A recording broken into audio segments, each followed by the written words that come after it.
சென்னை அருகே போரூரில் ஐயப்பன் சுவாமி மலர் பூஜை நடைபெற்றது.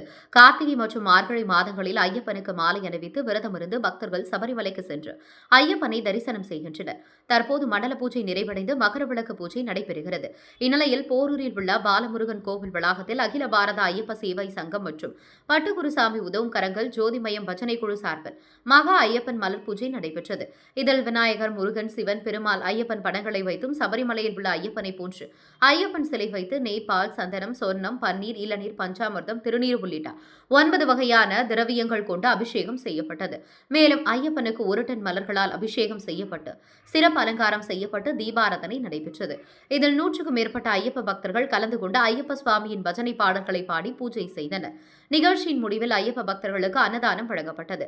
இதில் பஜனை குழு நிர்வாகிகள் ராதாகிருஷ்ணன், நடராஜன், குமரேசன், ரவிச்சந்திரன், தண்டபாணி, அரிகுருசாமி மற்றும் ஐயப்ப பக்தர்கள், பொதுமக்கள் ஏராளமானோர் கலந்து கொண்டனர்.